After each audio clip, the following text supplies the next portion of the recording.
Rebonjour à tous. On va faire un petit vote déjà. On commence ou pas? Ceux qui lèvent la main, on commence, sinon on attend encore. Bon, bah on va commencer. Merci d'être venu là, aussitôt le matin, à 10 heures. Donc je vais essayer de pas vous mettre trop de technique dans la gueule, comme on dit. Je suis Amina Issati et aujourd'hui, je vais vous faire on va parler d'applications web, évidemment. Et puis surtout, je vais vous parler de la sécurité concernant les applications web. Et justement, je vais vous faire un retour d'expérience sur, pour ceux qui connaissent le top 10 de l'OASP. Donc on va en parler après pour ceux qui ne connaissent pas. Mais justement, je vais vous faire un retour d'expérience sur justement mon expérience en tant que pentester et la réalité du terrain par rapport au top 10 de l'OASP dans les audits qu'on a l'habitude de faire. Voilà. Avant de commencer, je vais présenter AlgoSecure. Je travaille actuellement à AlgoSecure en tant que pentester. AlgoSecure, c'est un cabinet lyonnais qui est spécialisé dans la cybersécurité. On est une équipe de 25 passionnés. On est principalement des profils techniques. Voilà. Et voilà, la sécurité, c'est vraiment notre passion et c'est notre critère de recrutement d'ailleurs. On participe à pas mal d'événements. Aujourd'hui, on est là au Blend Web Mix, mais on est aussi souvent à d'autres événements comme le FIC, toujours autour de la sécurité évidemment. Et puis, pour ceux qui connaissent peut-être, on fait aussi on participe aussi aux événements qui sont des challenges de sécurité en général, des compétitions de sécurité. Bon, avec le contexte sanitaire actuellement, c'est un peu compliqué, mais on espère que le Hack in Paris reviendra très bientôt. Et puis voilà, nous on est souvent là. Et petit spoiler, on a préparé une épreuve de sécurité pour un des prochains salons qui est dans la liste là, mais je vous en dis pas plus pour le moment. Voilà. Alors, AlgoSecure, qu'est-ce qu'on fait en fait? On a deux pôles d'activité, enfin deux pôles principaux. On a le côté offensif, qui est la Red Team, dont je fais partie. On fait justement les audits de sécurité où il y a des profils comme moi, des pentesters. On va tester justement les applications, les infrastructures, etc. Mais on a aussi le pôle défensif, ou qu'on appelle aussi Blue Team, où justement on va accompagner nos clients justement pour la sécurisation de leur système d'information, mais aussi on fait d'autres choses comme l'audit RGPD, ce genre de choses. Voilà. Alors nous, on est donc un cabinet lyonnais indépendant, on n'a aucun partenariat avec aucun éditeur. Donc voilà, nos clients justement nous appellent à ça parce que vraiment on a une véritable indépendance et du coup nos pentests de sécurité sont tout aussi indépendants. Ce qu'on fait aussi, on fait aussi pas mal de R&D. Aujourd'hui, on a deux thèses à notre actif. Donc, une qui s'est terminée il n'y a pas très longtemps par, du coup, maintenant notre docteur Jonathan, qui portait justement sur la sécurité des objets connectés. Et puis, il y a une autre thèse en cours, justement, par notre juriste, Joélie, qui travaille sur l'aspect légal des tests d'intrusion. Voilà. Alors, en termes de prestations, ce qu'on fait aussi, on forme aussi bien des collaborateurs peu techniques que techniques. Donc, pour on va dire les formations pas techniques, ça va être souvent de la sensibilisation, par exemple au phishing, ou voilà, après une campagne de phishing, s'il y a eu trop de clics, on va dire, sur les emails, ce qu'on va faire, c'est que on va sensibiliser justement l'entreprise au risque du phishing. Et puis, c'est d'actualité. Les attaques de ransomware sont de plus en plus nombreuses. Du coup, on fait appel aussi à nous pour quand on doit faire des investigations numériques, justement, ce qu'on appelle des missions forensiques, pour comprendre ce qui s'est passé et puis justement à des finalités juridiques. Alors, je ne sais pas si vous connaissez le petit logo qui est à droite. Donc, c'est le logo délivré par l'ANSSI. En fait, on est aussi qualifié PASSI. Donc on est prestataire auditeur de sécurité de système d'information et du coup ça nous permet de travailler pour les entreprises qui ont une activité justement sensible et puis aussi on est certifié ISO 27001. Et du coup, si vous aimez ce que je dis aujourd'hui, il faut savoir aussi que tous les derniers mardis du mois, on organise ce qu'on appelle les matinées lyonnaises de la SSI, donc hashtag MLSSI sur Twitter, vous allez nous trouver. Et justement, en fait, le matin, entre je crois que c'est à 8h30 ou 9h, on a donc un de nos consultants qui parle justement de sujets. Le prochain sujet, justement, ça va être sur le reverse engineering, la rétro-ingénierie. Donc pour ceux qui veulent y aller, ça va être le 29 juin, si je ne dis pas de bêtises. Et du coup, vous pouvez encore vous inscrire. Voilà. Qui je suis ? Alors moi, je suis Amin Aissati. Je suis donc un ex-ingénieur études et développement dans le monde de télécom. J'ai mis ex entre parenthèses parce que quand on commence à faire du dev, on quitte jamais le dev. Du coup, voilà, j'ai travaillé dans les télécoms autour de techno vraiment, on va dire, assez vieilles. Et comme le C, mais voilà. Mais sinon, j'ai toujours fait beaucoup de web, aussi bien pendant mes études, mes premiers emplois, et voilà, on a continué. Et aujourd'hui, donc, je suis justement pentester au sein de la Red Team d'AlgoSecure. Donc moi, je fais véritablement des tests d'intrusion pour nos clients sur les périmètres qu'on nous donne. Ça, c'est moi, c'est mon quotidien. Donc on travaille toujours comme ça, pour se mettre à la place des attaquants, justement. Ça, c'est mon espace de travail. Et me concernant, j'aime beaucoup les CTF. Alors, les CTF, c'est des épreuves de challenge, de hacking, qu'on appelle capture de flag, en fait, pendant un week-end ou peut-être une journée. Du coup, il y a un organisateur qui va proposer un certain nombre de challenges, et le but, c'est de casser justement ces challenges. C'est des épreuves de sécurité. Donc moi, j'aime beaucoup ça. Et puis, bon, j'espère que je ne vais pas créer de conflit ici, mais j'aime beaucoup le PHP. Je suis peut-être l'un des derniers, je vois des sourires, des yeux qui se plissent, je suis désolé. Voilà. Je ne suis pas si vieux que ça, mais j'aime beaucoup le PHP. Bon, c'est un débat, comme d'habitude. En termes de développement, donc pareil, pour ceux qui font du développement, moi je suis deux concepts principaux. Je suis le KISS, donc le Keep It Simple Stupid. En fait, l'idée, c'est vraiment de simplifier au maximum le développement et de garder ça, on va dire, le moins complexe et le plus simple possible. Et c'est tout aussi important en sécurité parce que plus c'est simple, plus on a la maîtrise, moins il y a de coûts de maintenance, etc. C'est un cercle vertueux. D'ailleurs, nous, notre logo à AlgoSecure aussi, c'est le KISS, c'est le Keep It Safe and Secure. Donc voilà, on peut l'appliquer de plusieurs façons différentes. Et le deuxième, qui a un nom un peu, voilà, quand on lit comme ça, on dit qu'est-ce que c'est le YAGNI. Le YAGNI, c'est You Ain't Gonna Need It. En gros, qui consiste justement à, on va dire, à développer et à utiliser uniquement les composants ou les briques dont on a besoin. D'accord ? Si vous avez besoin d'une application qui vous affiche juste la date, ben, vous faites une application qui affiche la date. Pas la peine de créer des fonctions qui vont vous créer l'heure à la nanoseconde près, etc. C'est pas le but. Voilà.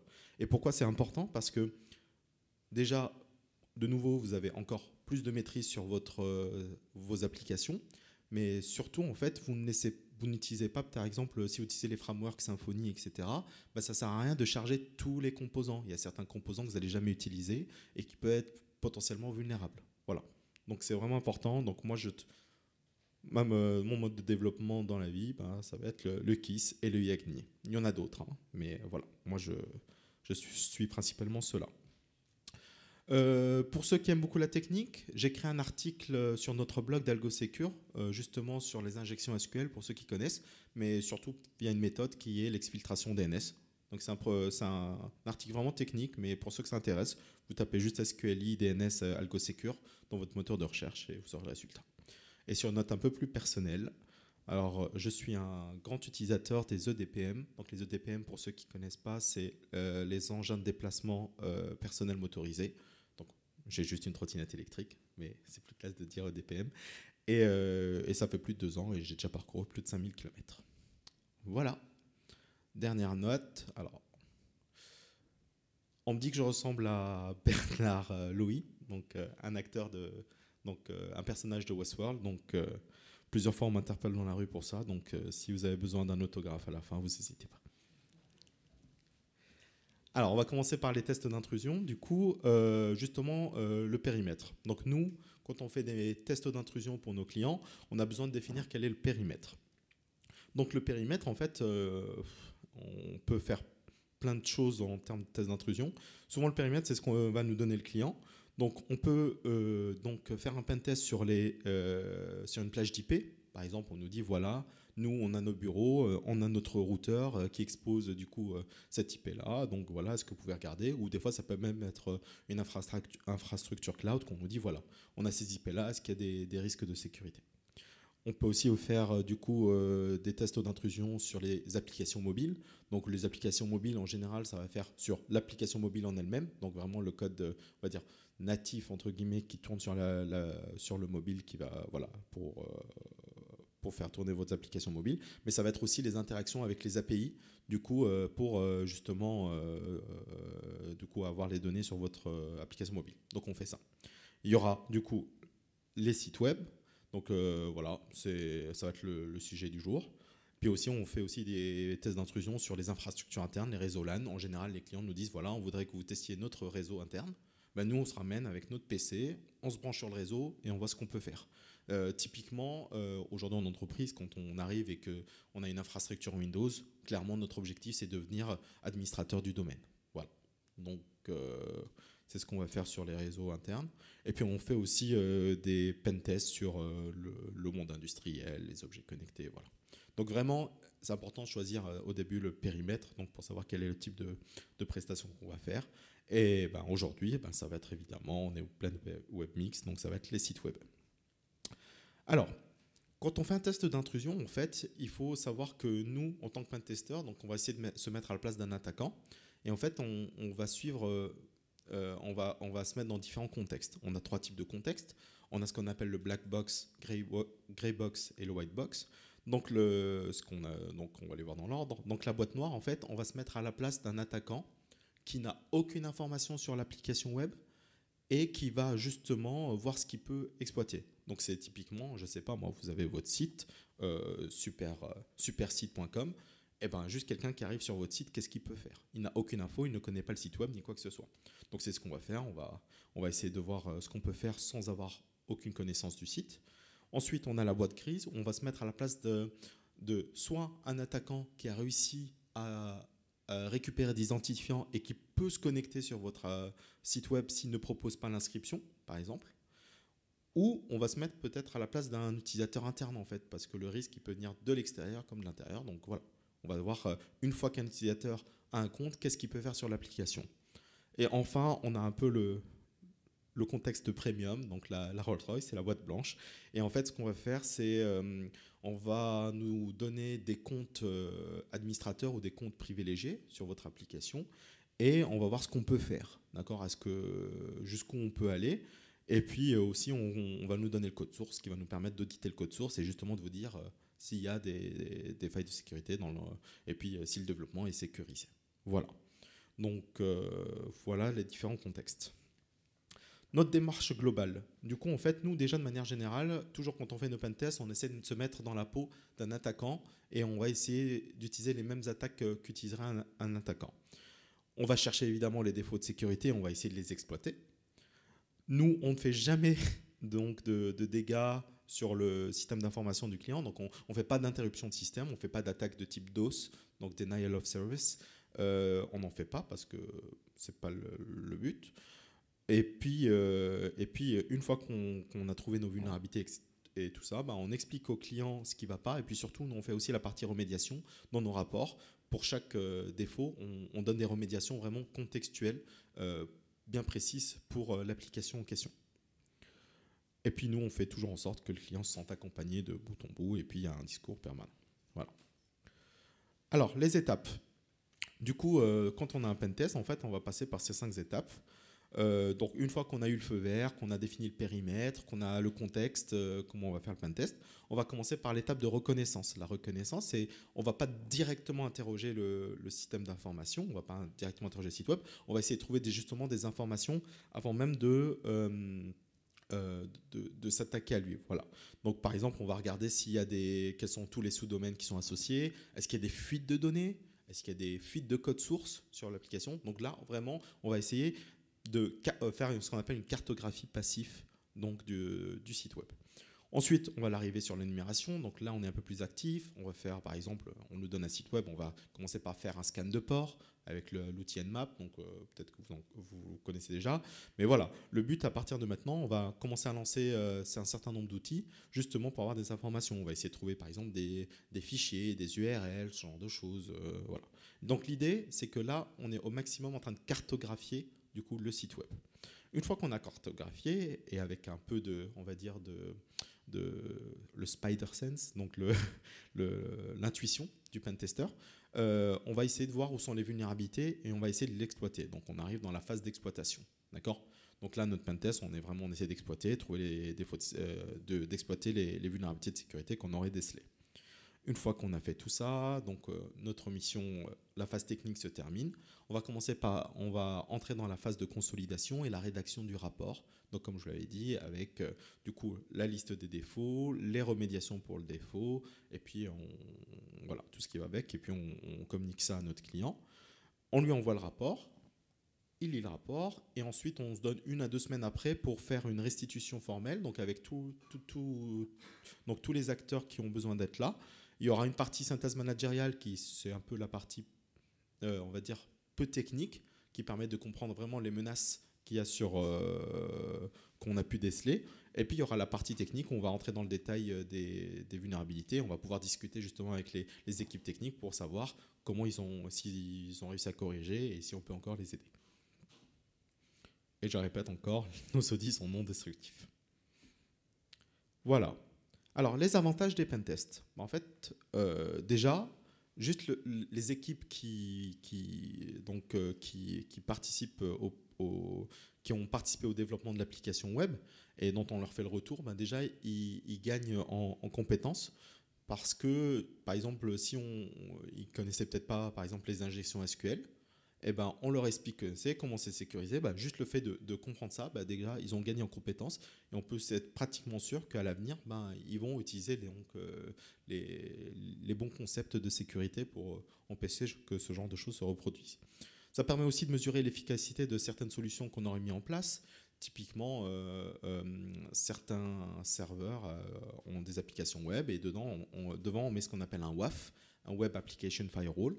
En fait, le Web Application Firewall va justement surveiller toutes les requêtes qui vont arriver sur votre application web et il va essayer de détecter des requêtes malicieuses.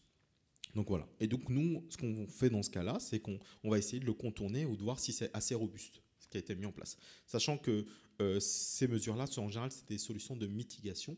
Et donc, ce n'est pas des patchs, c'est juste permet de freiner, en général, les attaques d'un attaquant. Voilà. Ça permet aussi à l'entreprise de comprendre clairement quelles sont les menaces. Par expérience, ça nous est arrivé plusieurs fois d'arriver sur un site web voilà, qu'on ne suspectait pas et en fait qui avait de failles critiques. Donc on pouvait prendre contrôle du serveur et en fait le serveur était au sein du réseau interne de l'entreprise. Donc à partir de là, on peut faire ce qu'on appelle des mouvements latéraux et en fait on peut rebondir sur le SI du client. Voilà. Donc là, ça permet vraiment de mettre le doigt sur les vraies menaces qu'il peut y avoir via une simple application web. Aussi, juste le fait de faire un test d'intrusion, ben déjà, tout le monde est plus sensibilisé sur la sécurité. Parce que voilà, tant qu'on n'en parle pas, des fois, c'est pas quelque chose. Mais le fait de savoir qu'on fait un test d'intrusion, eh ben, voilà, tout le monde est un peu plus en alerte et un peu de sensibilisé.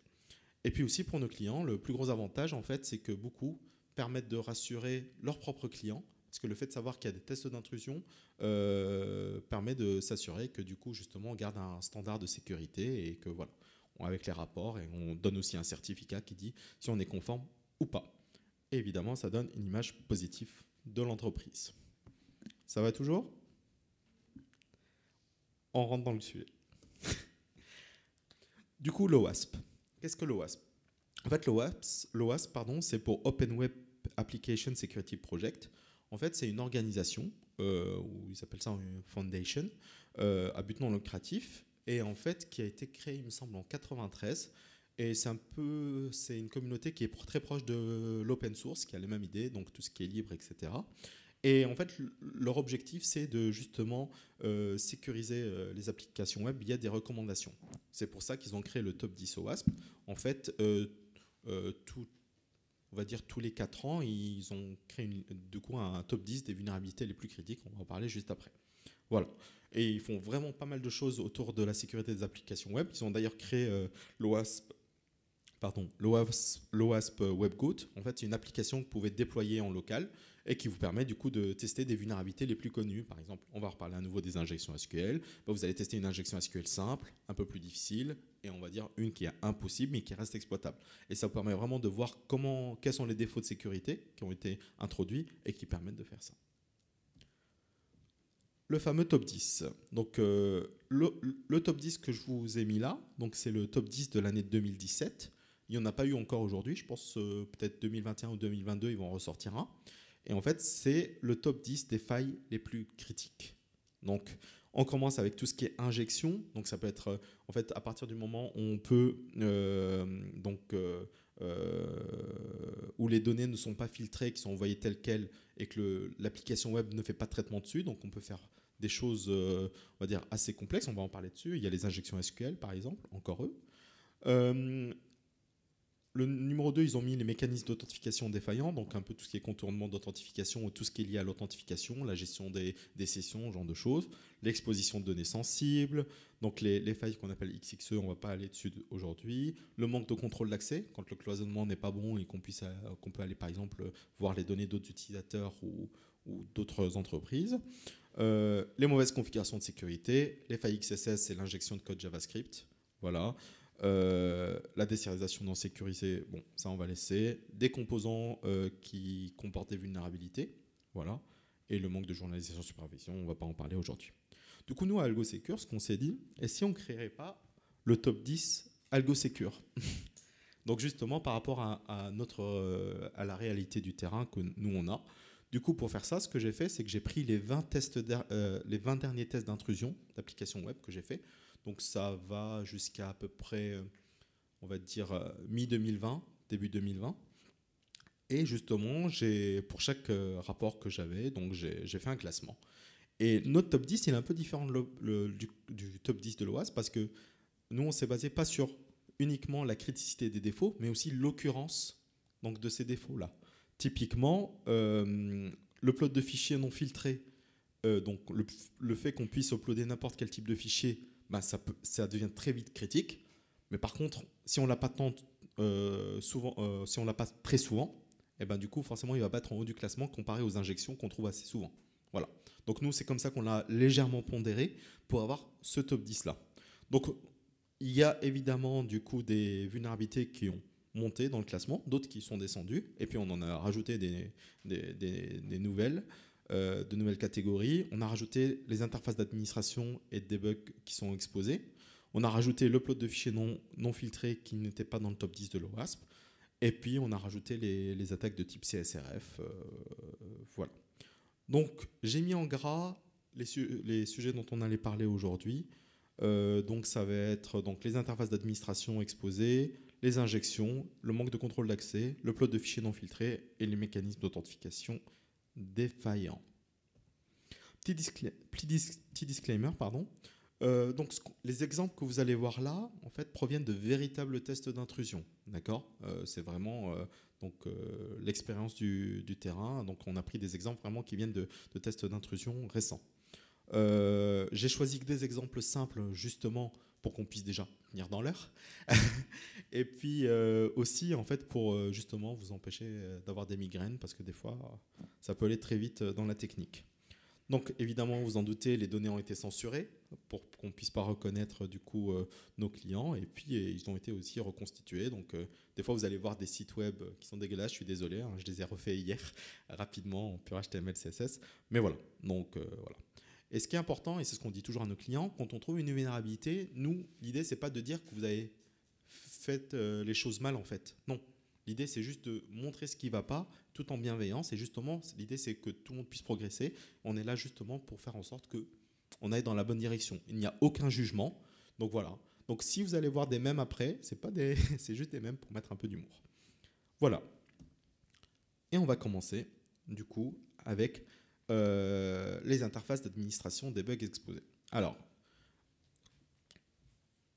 le plus ancien qu'on puisse en rappeler, je pense que pour ceux qui connaissent le monde PHP, c'est souvent quand il y a des sites web qui continuent de garder le fameux PHP-MyAdmin. Donc, est-ce que tout le monde connaît pas, mais voilà.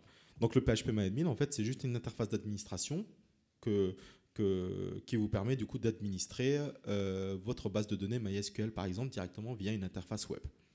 Et ça, on le trouve comment ? Justement, c'est qu'une fois qu'on a fait la reconnaissance, on est dans la phase d'énumération dont je vous avais parlé plus tôt. On va lancer un outil qui s'appelle DirSearch.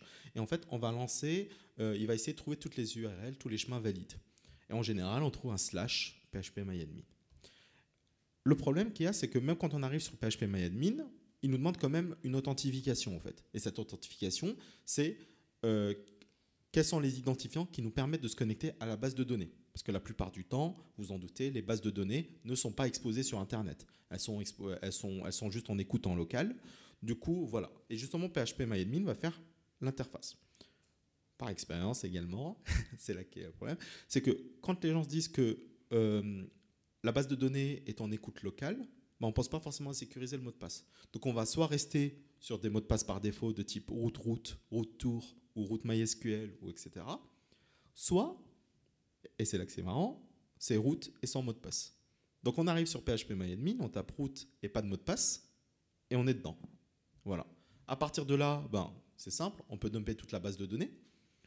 Et si les bonnes conditions sont réunies et que, par exemple, la base de données est hébergée sur l'application web en elle-même et qu'on a les bons privilèges, par exemple, l'écriture des fichiers on a le droit d'écrire des fichiers sur le serveur, on va pouvoir déposer un web shell, donc un script PHP par exemple, dans le dossier du site web.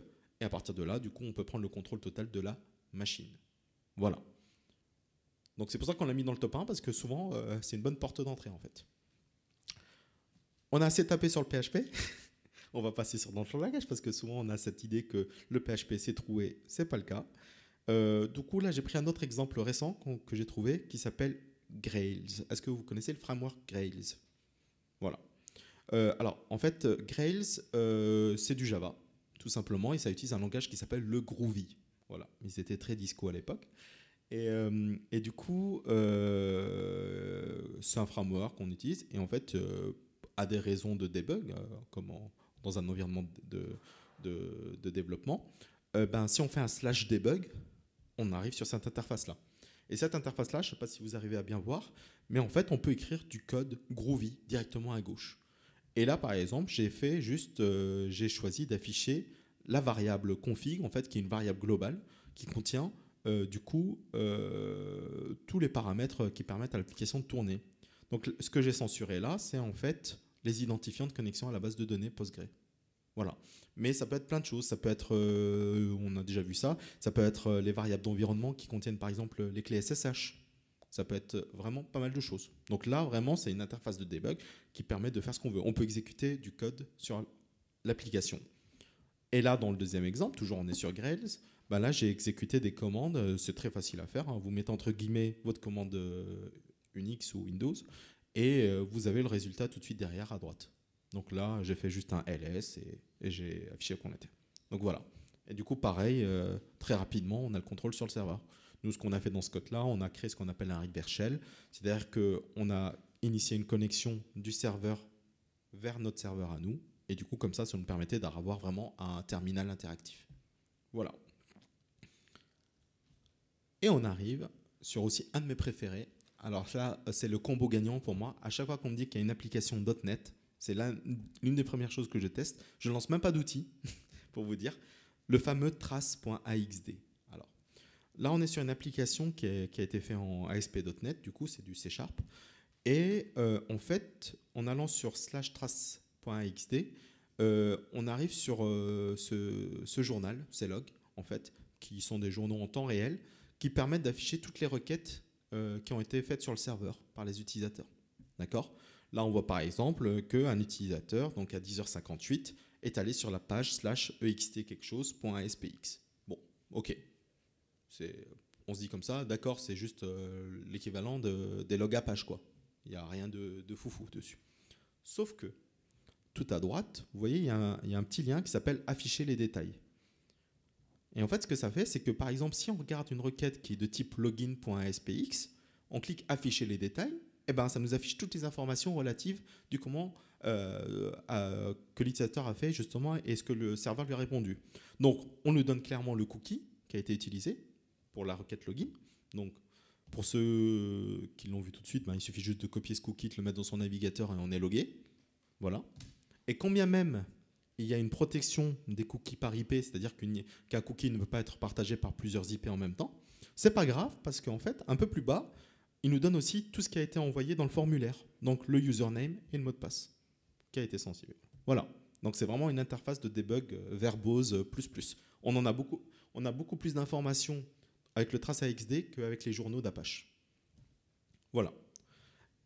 Et du coup, les applications ont beau être sécurisées dans tout autour, le fait juste de laisser ça, bah, ça nous fait penser un peu à cette barrière. Voilà. Il suffit juste de contourner la barrière, on y est, et c'est pas.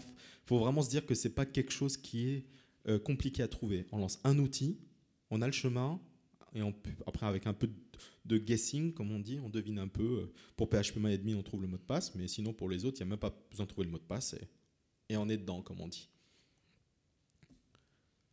Les injections.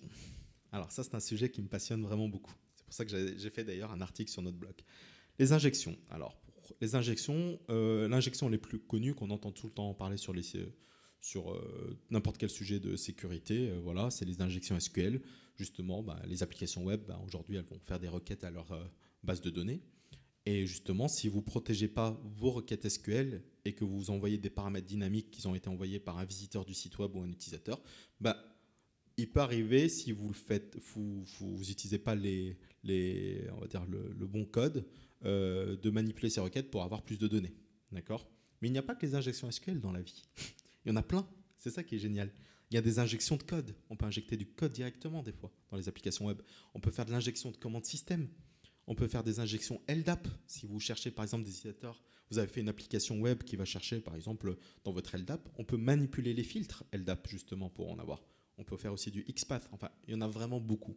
D'accord ? Il ne faut pas penser que juste injection SQL, on l'entend trop souvent. Il y en a plein d'autres. Moi, je suis comme ça. À chaque fois que j'ai trouvé une injection, n'importe laquelle, je suis dans cet état-là.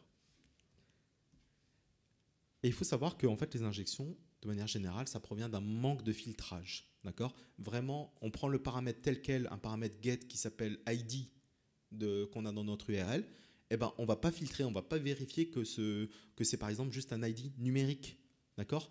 Pourquoi je ne sais pas moi, si vous savez que dans votre base de données, ce sera juste l'ID va être numérique, il faut vérifier que c'est bien un ID numérique. Il faut bien vérifier d'enlever du coup tous les caractères qui n'ont pas lieu d'être. Et puis même, on peut utiliser ce qu'on appelle les prepared statements. Donc, c'est les requêtes préparées. Donc, en fait, on va faire notre requête à la base de données en 2 étapes. On envoie d'abord la requête de manière générale avec les marqueurs. Et puis, on dit, voilà ce qu'on veut mettre dans les marqueurs. Voilà. Il existe des façons de s'en protéger, comme pour tout. Mais voilà, il faut juste y penser. Et est-ce que vous savez, c'est quoi le 16/20 ? C'est le nombre d'injections que j'ai trouvé sur les 20 derniers pentests. Voilà. Donc, pour ceux qui disent qu'en 2021, il n'y a plus d'injections, 16/20, c'est la note que je donne aux injections de manière générale. Voilà. Du coup, ce qu'on va faire, c'est que je vais vous prendre un exemple. Et pour changer, je ne vais pas prendre un exemple d'injection SQL, justement. Je vais vous prendre un exemple véridique, du coup, que j'ai eu dans un pentest il n'y a pas très longtemps. Donc, on va aller prendre cet exemple-là. Donc, je pentestais une application web. C'est une application c'est un outil de ticketing, de support, qui justement permet de créer des tickets, etc. pour des équipes internes. Et pour chaque ticket, qui est juste un identifiant numérique, on peut rajouter des pièces jointes. Jusque-là, on est dans du classique. Le truc, c'est qu'il proposait une fonctionnalité d'archivage qui permettait qu'en cliquant sur le bouton archiver, pour un ticket, ça nous téléchargeait toutes les pièces jointes qui étaient associées. Donc c'est une fonctionnalité sympa à avoir. Et comment ça marchait en fait ? C'est qu'on avait un paramètre qu'on envoyait dans l'URL qui s'appelle ref, donc qui est l'identifiant du ticket. On va dire que c'était le ticket 42. Et en fait, ce qu'il faisait derrière, c'est qu'il exécutait juste une commande système, on lance la commande zip, Et on va créer une archive qui va justement zipper tout le contenu d'un dossier qui est sous var www data ticket. Et justement, notre paramètre dynamique qu'on a mis, le $ref, donc notre paramètre référence. Donc là, par exemple, si on avait mis donc l'identifiant 42, eh ben, il va nous zipper var www data ticket 42 dans une archive avec un timestamp. Voilà, rien de spécial. Et l'exécuter la commande. Bon, déjà, je pense que vous avez eu le problème. C'est qu'on ne fait aucun contrôle sur le type de données qui a été envoyé dans le $ref. Donc voilà. Et justement, on va voir comment on peut l'exploiter. On peut le faire de deux façons. Donc nous, première chose qu'on peut faire, c'est, imaginons que notre site c'est xyz.com, n'y allez pas, c'est pas un vrai site, vous en doutez. Du coup, l'URL c'est xyz.com/ticket archive point d'interrogation ref égale, et là normalement on met notre identifiant ticket. Et donc là, au lieu de mettre notre identifiant ticket, on va mettre :/source. Est-ce que vous savez ce que ça fait, ça? Voilà, exactement. En fait, ça va nous permettre du coup de remonter de 2 crans. C'est-à-dire qu'on est là, on va demander donc à l'application de nous créer une archive du dossier /var/www/source. Et ben l'application va nous dire OK, il n'y a pas de souci, et il va nous mettre donc tout le code source de l'application dans une archive et on va pouvoir le télécharger. Voilà. Donc là déjà, c'est critique parce qu'on a vraiment accès à tout le code source de l'application. Autre chose qu'on peut faire, exécuter des commandes, évidemment. Parce que comme c'est juste une commande système, et si vous faites un peu de Linux, vous le savez, on peut chaîner des commandes avec le point virgule. D'accord ? Commande 1, point virgule, commande 2, point virgule, commande 3, point virgule. Donc là, ce qu'on va faire, c'est que dans notre paramètre f, on va mettre x, point virgule. Typiquement, ça va lui dire quoi? Ça veut dire zip-moi une archive dans le dossier blablabla x. Elle va échouer parce que le dossier x n'existe pas, mais c'est pas grave, on a mis un point virgule. Et on va passer à la commande suivante. Là, on va lui dire récupère-moi le contenu du fichier etc passwd et tu vas le stocker dans un fichier qui s'appelle algo passwd. Donc c'est ce qu'on voit. Et ensuite, à la fin, je mets un petit dièse qui va juste commenter le reste de la commande parce que des fois, il y a des restes, on va dire, de la commande précédente. Voilà.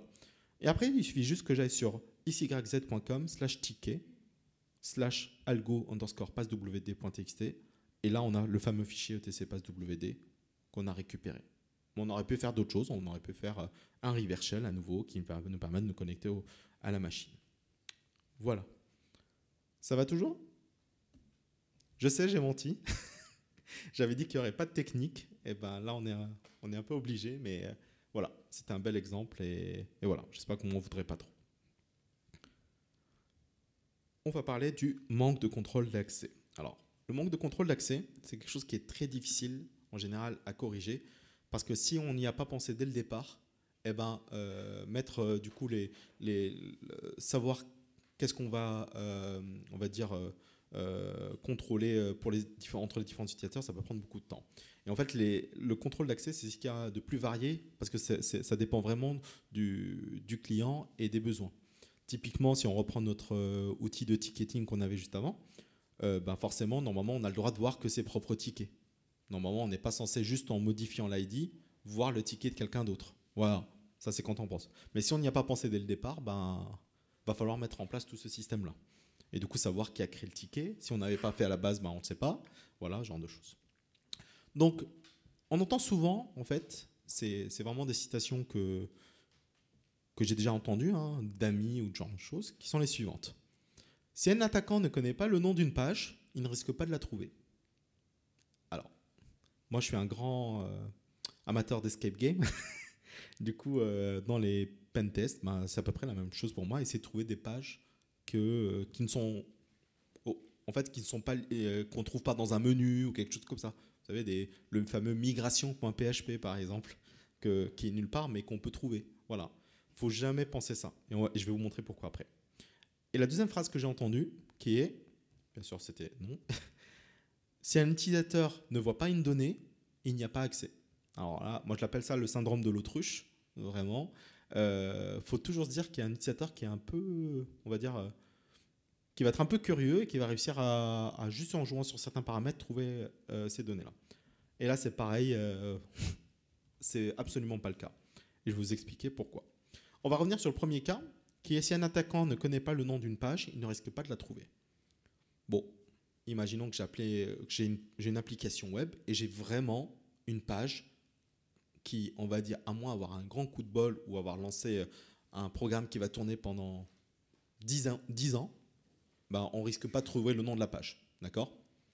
Mais par contre, on peut combiner ça avec une autre page, avec une autre vulnérabilité, la fameuse faille du système de versionning accessible. Donc, si vous faites du développement web, vous avez sûrement utilisé du Git, SVN, CVS, voilà. Et en fait, donc ça permet du coup de versionner le code. Et si vous ne protégez pas l'accès au dossier, par exemple .git, comme on le voit ici, eh ben, en fait, on peut voir les métadonnées et un certain nombre de fichiers qui sont liés du coup justement au système de versionning, dont le fameux /index qui va répertorier le nom de tous les fichiers de votre projet en fait. D'accord ? Et du coup, nous, c'est ce qui nous est arrivé. On est arrivé sur un pentest. On trouve le .git /index. Et là, qu'est-ce qu'on trouve ? On trouve un dossier qui s'appelle admin release prodenv 4-56 serve 001 /dump.php. Bon, on est d'accord, je ne l'aurais jamais deviné. Je ne pense pas que vous aussi. Mais, par contre, avec le .git, ben, on l'a trouvé. Et en fait, il n'y avait aucune vérification. Quand on allait sur cette page, si on avait la personne qui allait sur cette page-là avait le droit d'exécuter justement cette page ou pas. Et en allant dessus, bah, ça nous faisait un dump de la base de données. Et on récupérait la base de données. Voilà. Donc c'est ce que je vous dis, il ne faut pas se dire parce que quelqu'un ne connaît pas l'URL d'une ressource qu'il ne peut pas y accéder.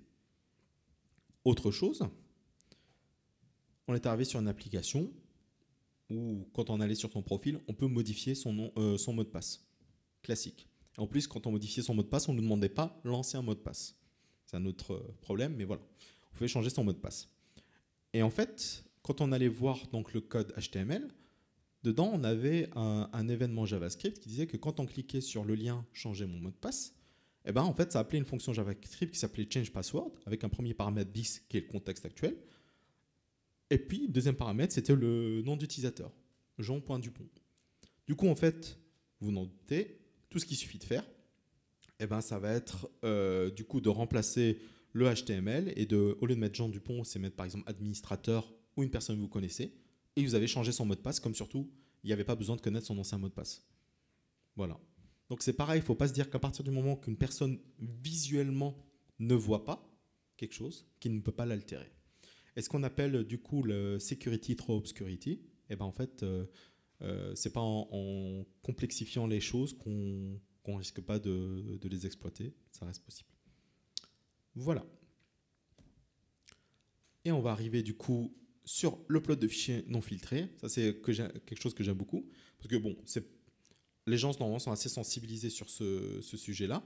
Mais il reste quand même, là je vous ai pris des exemples où justement les développeurs ont essayé de bien faire les choses, mais ce n'était pas optimal. Donc c'est quoi l'upload de fichiers non filtrés ? En fait, c'est le fait de ne pas restreindre l'upload de fichiers sur votre application. C'est-à-dire que n'importe qui peut uploader n'importe quel type de fichier sur votre serveur. Et du coup, il y a deux gros problèmes. Le premier problème, c'est que votre plateforme pourrait être utilisée pour distribuer des fichiers malveillants. D'accord ? Par exemple, je ne sais pas, vous êtes sur votre application de gestion électronique de documents et des utilisateurs peuvent mettre des .exe dessus. Voilà, un malware. Ben, une autre personne qui va le récupérer, qui va le lancer potentiellement, va se retrouver infectée. Donc voilà, il faut empêcher ce genre de fichier soit sur votre serveur. Et dans d'autres cas, ça permet aussi tout simplement de prendre le contrôle de votre serveur, en fait, d'uploader ce qu'on appelle des web shells. Donc c'est juste des scripts avec du code que vous-même vous avez écrit, que vous uploadez sur le fichier, vous allez sur cette page-là, et si le fichier que vous avez demandé n'est pas téléchargé automatiquement, il va être interprété par l'application. Et du coup, ça suivra exactement ce que vous avez dit de faire. Donc là, on va justement partir sur deux exemples. Premier exemple, donc, on avait une application pareil qui permettait de... donc c'était un outil de ticketing, on va dire, dans ce cas-là. Et donc, il y avait une fonction PHP qui avait été faite qui s'appelle check extension. Donc, on lui donne juste l'extension d'un fichier. donc les trois, ce qui se trouve après le dernier point dans le fichier. Et en fait, ils avaient fait donc une liste interdite d'extensions qu'on n'avait pas le droit d'uploader. Voilà. Et donc, on le voit ici dans la liste illégale ext. On n'a pas le droit d'uploader des fichiers de type PHP, PHP3, PS1, exe, bat. Voilà. Du coup, ce qu'il faisait, c'est que quand il appelait cette fonction-là, ça vérifiait. Et si l'extension était autorisée, ben, ça renvoyait true. Si ce n'était pas le cas, ça renvoyait false. Jusque-là, ça va.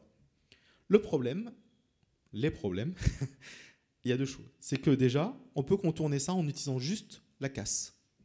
Parce que là, on voit qu'il vérifie PHP tout en minuscule. Si on met juste le premier P en majuscule, ben on ne rentre plus dans...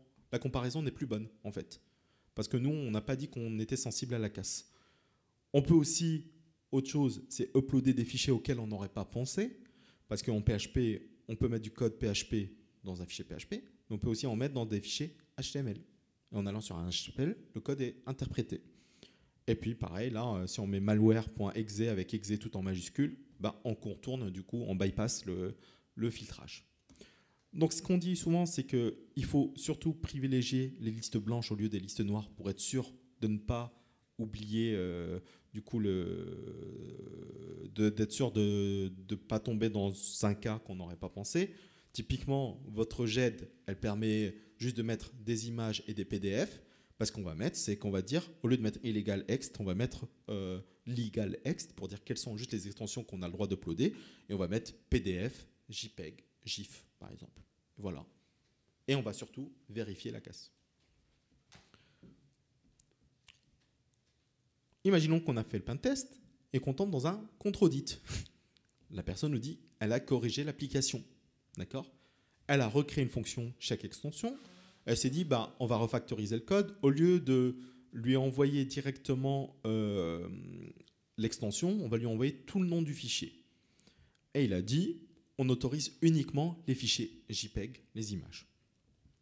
Et là, donc, il appelle la fonction stripose. Alors, la fonction stripose, elle fait quoi? Elle cherche dans une chaîne de caractères, donc elle va chercher dans notre nom de fichier, s'il y a le .jpeg. Et le petit i, qu'on voit dans stripose, le i permet de dire qu'on est sensible à la casse.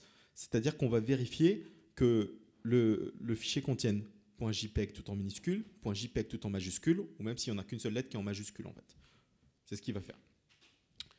Et du coup, quel est le problème? Oui. Exactement, c'est ce qu'on appelle la fameuse vulnérabilité de la double extension. Parce qu'en fait, le stripose, il vérifie juste si à un endroit de la chaîne, on a le .jpeg, mais il ne vérifie pas que ça se termine par .jpeg. D'accord? Et du coup, évidemment, en faisant la double extension, on trouve sur ça. Donc, la préconisation, c'est plutôt d'utiliser en fait les fonctions qui sont vraiment prévues pour récupérer l'extension avant de les comparer en fait.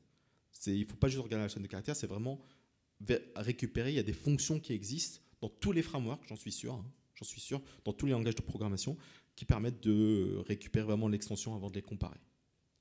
Voilà. Et ça, c'est qu'une partie de l'upload de fichiers non filtrés, parce qu'on peut aussi vérifier le MIME type, et puis aussi on peut vérifier le contenu du fichier. Il existe des parseurs, d'accord? Parce qu'on peut très bien envoyer, voilà. Et puis il y a encore une autre étape, nous quand on fait du pentest sur des environnements Windows, à chaque fois qu'un fichier est uploadé, on demande de lancer une analyse antivirale, du coup sur le fichier pour s'assurer que le fichier n'est pas vérolé. Hop, et ça ressemble un peu à ça, au final, la sécurité. Votre porte est tenue juste par un bout de Cheeto, donc les chips. Et maintenant, on arrive bientôt de la fin. Courage. On va parler des mécanismes d'authentification défaillants. Moi, j'aime beaucoup ça. Je trouve que c'est quelque chose d'élégant. Et vraiment, à chaque fois qu'on le fait, on a une bonne satisfaction de se dire qu'on a réussi à rentrer dans un système sans avoir aucun compte. Donc là, on va parler d'un exemple qui est le contournement de l'authentification d'une page qui s'appelait admin.html. D'accord ? On arrive on a toujours dans la phase de reconnaissance et d'énumération, on a lancé notre outil dir search. Il nous dit quoi? Il nous dit, ben, j'ai trouvé une page qui s'appelle admin.html. On dit OK, on va y aller, évidemment. On y arrive, donc c'est le site toujours xyz.com. Quand on va sur admin.html, on est redirigé et on arrive sur login.html. Et puis, voilà. Il nous dit, vous avez besoin de vous loguer avant d'accéder à la page web. Bien sûr, parce qu'il veut vérifier si on est administrateur ou pas. D'accord? Bon, comme ça, on se dit, bon, bah, il fait un minimum de vérification et tout. Sauf qu'en regardant le code source HTML, on voit quelque chose d'intéressant. On voit qu'il y a deux choses. On voit déjà, première chose, c'est que il y a du code JavaScript qui s'occupe de faire la redirection. D'accord? C'est-à-dire que quand on arrive sur la page, le serveur, l'application web a compris qu'on n'était pas logué. Et ben, ce qu'il va faire, il a l'application web, donc on va dire que c'est du Java, a rajouté du code derrière dans le HTML directement qui dit en JavaScript, tu vas faire une redirection et tu vas le rediriger sur la page login.html, ce qui explique cela. Première chose. Et puis deuxième chose, on voit que même s'il y a ça, le reste de la page reste quand même affiché. Et là, on voit en l'occurrence qu'il y a un menu qui est affiché qui s'appelle users avec les liens users.html, database.html, import, file. En fait, c'est vraiment l'interface d'administration, le menu de l'interface d'administration. Bon, où est le problème? Pardon?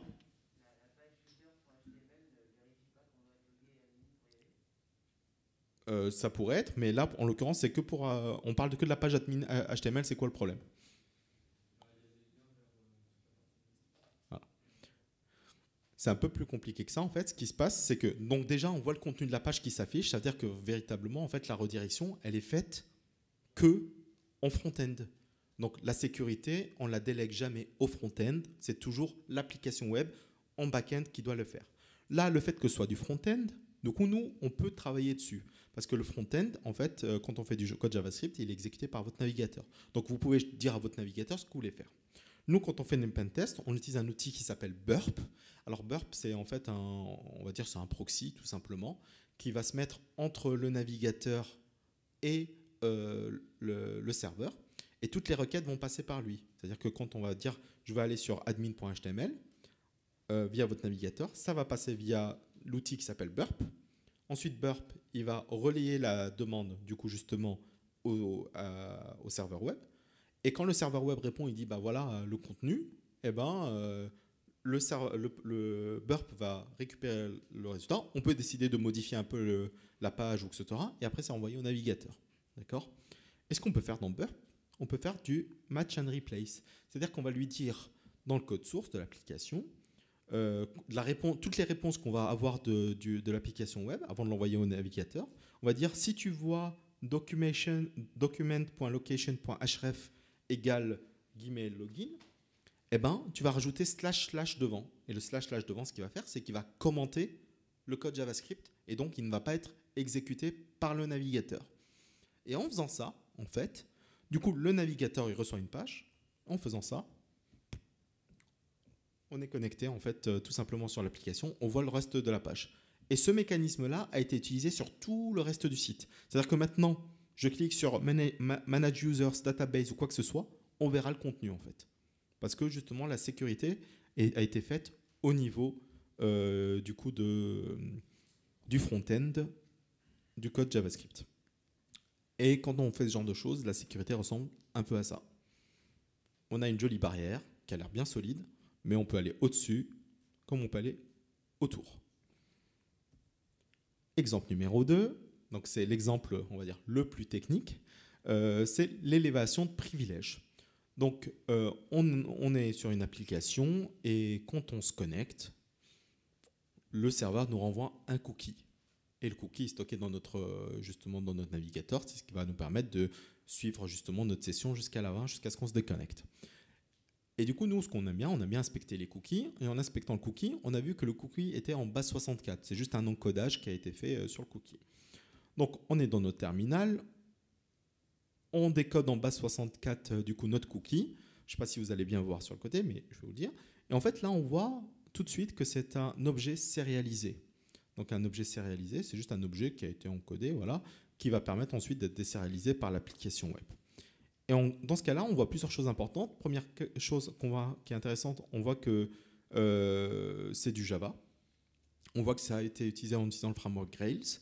Et apparemment, les informations de session sont contenues là.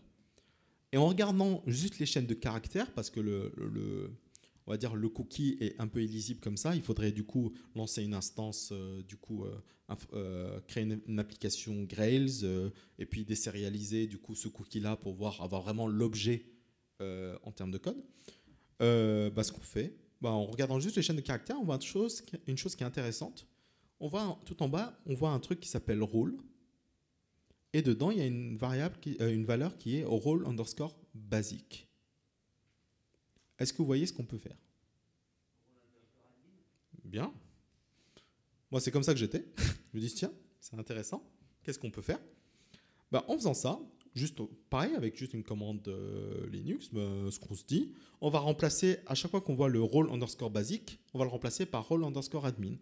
On fait ça, on remet en base 64, on remet le cookie dans notre navigateur et on est connecté. Et on sent le roi du monde quand on a trouvé ça. Tout simplement. Voilà. Donc c'était les 5 cas, les 5 catégories que j'ai essayé de vous en parler. Je pourrais vous en parler encore pendant des heures parce que voilà, on trouve pas mal de choses vraiment intéressantes. Là, c'est les cas les plus simples, mais vous voyez que même avec les cas les plus simples, on se retrouve avec un impact critique sur l'application web. Qu'est-ce que je peux vous recommander pour vos projets? Première chose, c'est essayer d'intégrer la sécurité en amont, le plus tôt possible. Alors, il y a plusieurs raisons. Si, je ne sais pas moi, si au niveau de votre entreprise, on vous dit non, il n'y a pas, déjà, vous pouvez le sortir l'argument économique. Parce qu'en le faisant en amont, donc les changements techniques vont être pensés en amont, et donc on ne va pas beaucoup, s'il y a un problème, on ne va pas devoir repenser toute une architecture ou devoir tout redévelopper derrière pour que ce soit sécurisé. Voilà.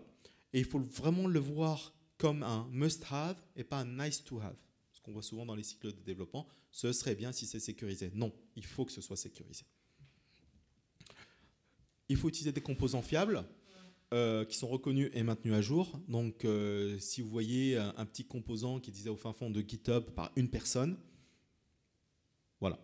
On ne sait pas si la communauté a beaucoup travaillé dessus, mais si vous voyez un composant qui a été qui a, je sais pas moi, 10 000 étoiles et qu'il y a beaucoup de mises à jour, peut-être toutes les 2 semaines, 3 semaines, on peut se dire que c'est quelque chose quand même plus reconnu et qui a été testé. Utiliser un système de versionning, c'est très important pour savoir quand est-ce qu'une faille a été introduite et de pouvoir faire des retours arrière si besoin. Travailler à plusieurs sur le sujet, sur le projet aussi. Pourquoi? Parce qu'en fait, ça permet juste d'avoir un autre regard. D'accord? Parce qu'une fois qu'on a la tête dans le guidon, des fois, on ne pense pas à tous les cas, tout simplement. On peut aussi essayer la philosophie du pentester, c'est think outside the box. C'est vraiment penser différemment, essayer de trouver vraiment les chemins les plus exotiques. Donc, n'hésitez pas à penser de quelle façon votre fonction, ce que vous avez mis en place pourrait être détourné, comme on a vu avec les extensions tout à l'heure.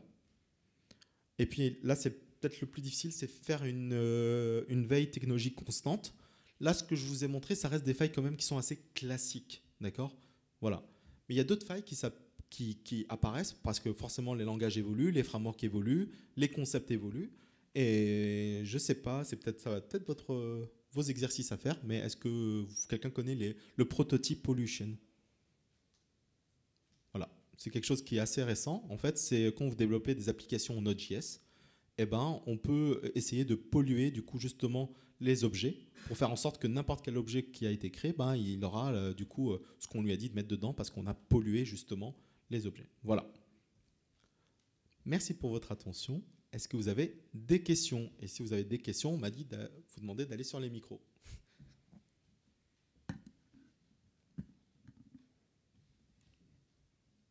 Bon, si tout est clair pour vous, merci beaucoup.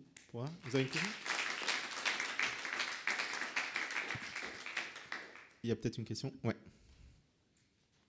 Bonjour. Bonjour. Je me suis réveillé un peu tard pour la question. J'ai vu que vous testiez pas mal de choses et du coup ma question c'est plus par rapport à ton taf en règle générale.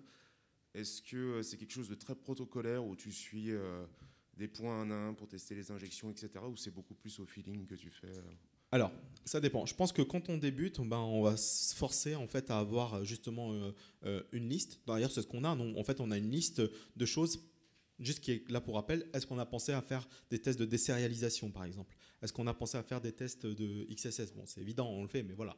Mais en fait, avec l'expérience, tu vas apprendre quelque chose. C'est juste en regardant les applications, on va dire, le format des requêtes, d'avoir une intuition. D'accord ? Moi, ça m'est arrivé vraiment de trouver des vulnérabilités critiques avant de lancer le moindre outil. Avant de lancer le moindre outil, je me dis, tiens, juste en arrivant là, je vois ce paramètre-là, est-ce qu'on ne pourrait pas faire ça ? Et en le faisant, on trouve. Donc voilà. Et en fait, justement, moi, je pense qu'il ne faut pas être protocolaire forcément et dire, on va dérouler une liste. Il faut justement, comme je l'avais dit, il faut avoir ce mindset, donc cette façon de penser qui est penser différemment. Essayer de trouver vraiment, de penser des trucs différents. D'accord ? Un jour, j'avais trouvé une faille, justement, où on pouvait uploader des fichiers, n'importe quel fichier. Un PHP, ce que vous voulez. Là, on se dit jackpot. D'accord ? Mais le problème, c'est que quand on essayait d'accéder au fichier, il y avait un contrôle qui a été fait pour vérifier que l'extension était bonne. D'accord ? C'est-à-dire qu'on peut uploader n'importe quel fichier, mais quand on voulait accéder au fichier, vérifier que l'extension était bonne. Bon, là, on se dit, bon, bah, c'est mort. D'accord ? Mais j'ai trouvé un autre endroit qui nous permettait justement de pouvoir afficher des fichiers, un peu comme un PDF, quoi, pour lui dire voilà. Et à ma grande surprise, on pouvait mettre n'importe quel type de fichier derrière. D'accord ? Donc voilà, on est passé par tout un cheminement qui n'était pas classique, voilà. C'est-à-dire que si on avait fait le cas, là, on aurait dit bon, on peut uploader le fichier, on aurait eu, par exemple, dans notre liste, est-ce qu'on peut uploader des fichiers arbitraires ? Oui. Est-ce qu'on peut les exploiter en y allant dessus ? Non. Peut-être qu'on serait arrêté là. Mais en pensant justement avoir ce cheminement un peu différent, en passant par d'autres chemins, eh ben, c'est ce qui nous permet d'exploiter. On est passé justement à critique. Donc non, il y a une méthodologie dans l'ensemble qui est vraiment plutôt les phases de reconnaissance, de cartographie, d'exploitation, etc. Mais quand il s'agit de trouver des vulnérabilités, le plus important, c'est de comprendre comment fonctionne l'application. Et justement, ça va être aussi l'expérience qu'on développe avec le temps pour savoir où se trouvent ces vulnérabilités-là. Voilà. Est-ce qu'il y a d'autres questions ? Oui ?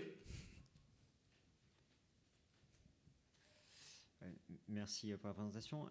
Question un peu technique. Est-ce que dans la mesure où on utilise un ORM ou qu'on fait que des requêtes préparées, est-ce qu'il y a quand même un intérêt à utiliser un WAF ? Et si oui, pourquoi ? Alors, plusieurs choses. C'est pas parce qu'on utilise des requêtes préparées qu'on est sécurisé. On a déjà trouvé des injections SQL avec des requêtes préparées. Parce qu'en fait, quand on dit aux gens des fois utiliser des requêtes préparées, ils vont juste utiliser les fonctions de requêtes préparées. Mais à partir du moment où dans la requête préparée, on va concaténer des chaînes de caractères avec des paramètres dynamiques, déjà, ça ne sert à rien. Voilà. Donc ça nous est arrivé, hein, vraiment.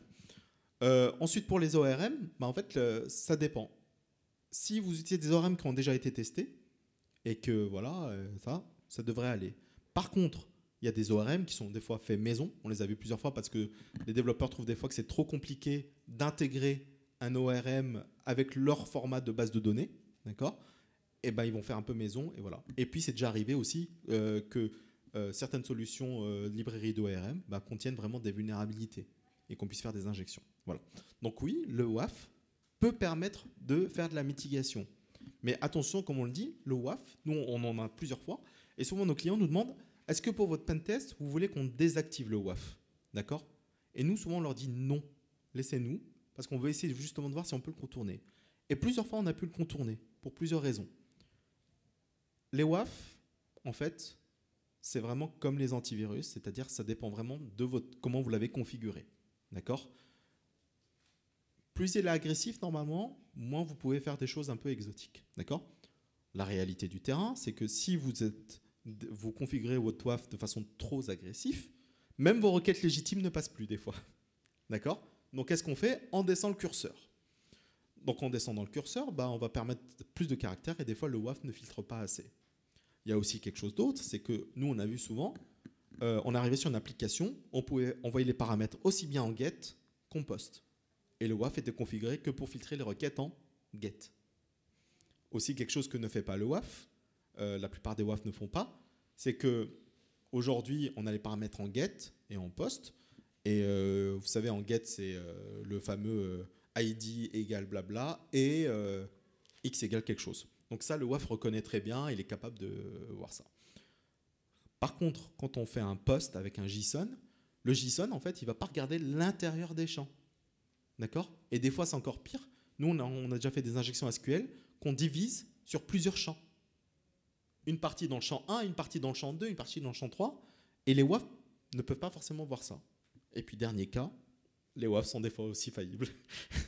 On a déjà réussi, j'ai déjà vu des personnes qui, pour contourner le WAF, font tomber le WAF. Ils font tomber le WAF, il n'y a plus de WAF. Voilà. Le WAF, il faut vraiment le voir, ce n'est pas une sécurité, d'accord ? C'est juste une couche qui permet de ralentir et de décourager certaines personnes. D'accord ? Mais la véritable sécurité doit se faire en amont, dans le code source lui-même. Voilà. Tout simplement. D'autres questions ? Ouais. M'entends ? Oui. Oui. Déjà, merci pour la présentation. J'ai vu dans le quand tu présentais cartographie, tout ça du site, est-ce que dans ton travail, ça inclut aussi, je ne sais pas, d'obtenir des informations des employés, du social engineering, ce genre de choses, ou est-ce que c'est purement technique ? Alors ça dépend. En fait, ça dépend le type de prestation. Quand on est dans l'audit d'application web, ce qu'on va faire, c'est que quand on veut tester une attaque de type brute force, par exemple, on va essayer de récupérer les adresses mail des employés, d'accord, de façon tout à fait légale, c'est des informations publiques. En fait, ça va nous permettre surtout de comprendre, par exemple, si on est en boîte noire, quel serait potentiellement le format du login, d'accord ? Des fois, c'est juste le mail. Des fois, ça peut être juste le nom d'utilisateur et des fois, ça peut être le matricule. D'accord ? Donc, dans cette phase de reconnaissance, on va essayer de trouver ça. Et des fois, en fait, ce qu'on a trouvé tout sous, c'est qu'il y a des sites aujourd'hui avec les leaks les breach collections, pour ceux qui connaissent, donc les fuites de données. En fait, le login et le mot de passe de l'entreprise sont dans ces là. Et des fois, on se connecte directement dessus. Voilà. Donc, on ne va pas faire de social engineering pour les pentests web. D'accord ? Par contre, on peut le faire dans d'autres types de missions qui sont les missions Red Team. Alors, les missions Red Team, c'est quoi ? C'est une entreprise qui va nous solliciter, où en général, il n'y a que 2 ou 3 personnes chez eux. En général, ça va être le dirigeant, le RSSI, qui va nous dire, voilà, je voudrais que vous testiez la sécurité de notre entreprise. Et en fait, ils ne vont pas, entre guillemets, ils vont pas nous donner de périmètre. Ils vont nous dire, voilà, par exemple, je ne sais pas, Blend Webmix, aujourd'hui, va nous dire, est-ce que vous pouvez faire une opération Red Team sur nous ? Donc nous, on va partir, on va essayer de trouver toutes les ressources liées à Blend Webmix, des sites web, des IP, etc. Et on va s'attaquer à eux. Et des fois, pour avoir des logins, on fait des campagnes de phishing nous-mêmes qu'on envoie aux véritables employés. Et on espère qu'ils tombent dans le panneau. Et en tombant dans le panneau, nous, ça va nous permettre de se connecter sur leur intranet. Voilà. En tout cas, pour tout ce qui est application pure web, donc, comme ça, on ne fait pas de social engineering. C'est vraiment pour le Red Team. Voilà. D'autres questions ? Bon. Oui. Merci aussi. Vous avez dit que vous ne pouviez pas faire d'attaques brute force ou des attaques DOS. Comment on peut tester si notre infrastructure elle résiste à ça ? On fait des attaques brute force. On le fait. On voit toujours avec le client avant. D'accord ? Dans quel cas on peut le faire. Mais les DOS, on ne le fait pas. En fait, pour la simple et bonne raison que quand on va tester une application web, est-ce qu'on veut vérifier l'application web en elle-même ou est-ce qu'on veut tester la sécurité de l'infrastructure ? Donc déjà, en fait, c'est une question de périmètre. Parce que nous, c'est de vérifier est-ce que l'application web tient. En plus, d'autant plus que les attaques DOS, c'est quelque chose qui est faisable facilement une fois qu'on a les bonnes ressources et que même les plus grands, si vous voulez, ont du mal avec. Donc en fait, c'est pas le but. C'est-à-dire qu'on pourrait passer 10 jours hommes à faire du DOS, mais si au final, c'est même pas nécessaire pour faire tomber votre site, ben, ça vaut pas le coup. Par contre, les attaques brute force, on le fait. Pourquoi on le fait ? Parce que déjà, on va voir s'il y a une limite, par exemple, pour les phases d'authentification. D'accord ? Et puis aussi, des fois, on a des sites d'e-commerce qui nous sollicitent. On va regarder, c'est pas des attaques brute force, mais on va faire des petites montées de charge où on va, par exemple, requêter 100, 1000, 10 000 fichiers par seconde. D'accord ? Si le serveur nous autorise à faire 100, 1000 ou 10 000 requêtes par seconde, c'est-à-dire quoi ? À partir du même IP, c'est-à-dire que vous autorisez votre site à être scrappé, justement, à récolter toutes les pages de votre... peut-être récupérer tout votre catalogue. D'accord ? Donc, nous, on ne fait pas... On va le reformuler autrement. Nous, on ne fait pas de tests qui visent à faire tomber l'infrastructure. Nous, on fait des tests qui visent à vérifier la sécurité de votre application, de vos données, etc. Voilà, tout simplement. Et en général, quand c'est les entreprises eux-mêmes, moi, je veux dire, je viens du télécom, donc on faisait bien les tests, ce qu'on appelle les tests de charge finalement. On faisait des benchmarks et c'est vraiment comme ça qu'on fait en fait. Parce que de toute façon, quand on fait des attaques DOS, ça reste difficile quand même de les bloquer. Il existe des solutions, des équipements, trucs, d'essayer de. Et d'ailleurs, les solutions pour essayer de freiner les DOS, c'est faire un peu tout ce qui est comportemental. C'est-à-dire qu'on va essayer de voir combien il y a de sites, de personnes qui viennent, qui accèdent, affichent juste la page et qui la réactualisent. Donc ça va être plutôt une étude du comportement pour essayer de stopper le DOS. Voilà. Mais c'est pas quelque chose que on fait. On voit pas l'intérêt pour tester justement la sécurité d'une application web. Voilà. Merci beaucoup. De rien. Voilà. Dernière question. Allez, très rapidement alors.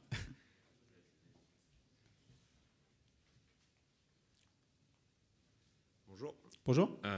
Bon, j'ai pas pu trop m'empêcher de réfléchir un petit peu à votre présentation. Oui. Il y a quand même pas mal de cas d'école dans ce que vous écriviez qui étaient quand même, on va dire, des situations qu'on trouve plutôt sur des sites petit dimensionnement, hein, c'est-à-dire le site d'e-commerce, le petit truc qu'on commande à son cousin ou tonton stagiaire. Est-ce que ça vous arrive quand même dans le quotidien quand vous faites face à un projet avec une stack technique un peu spécifique, vous savez quand même que vous allez passer une mauvaise journée? Oui. Ouais. Alors, ce qu'il faut dire, c'est que les exemples que je vous ai donnés là, juste en regardant comme ça, ce que vous voyez là, par exemple sur des cookies, c'était lié à des ETI. Donc on est dans de grosses structures. D'accord ? Et justement, ils utilisent toute une stack là, tout un framework. Ouais, je vois Spring. Voilà, donc en fait, il n'y a pas vrai terme de tendance. On pourrait penser que plus les applications sont faites maison, petites, dans un truc, plus elles sont trouvées. Vraiment, moi, je ne vois pas de tendance. Et je dirais même le contraire. Plus les applications sont grosses, développées dans de grands groupes, de grandes entreprises ou de grands genres, plus elles sont faillies parce que plus elles sont complexes et plus il est difficile de les sécuriser. Ça, une confiance aveugle de la technologie aussi, sans doute. Voilà, c'est ça. C'est pour ça que moi, je suis adepte du YAGNI. Il faut utiliser que ce qu'on en a besoin. Bien sûr. Ok, ça marche. Merci. De rien. Merci à tous pour votre attention et puis très bientôt. Au revoir.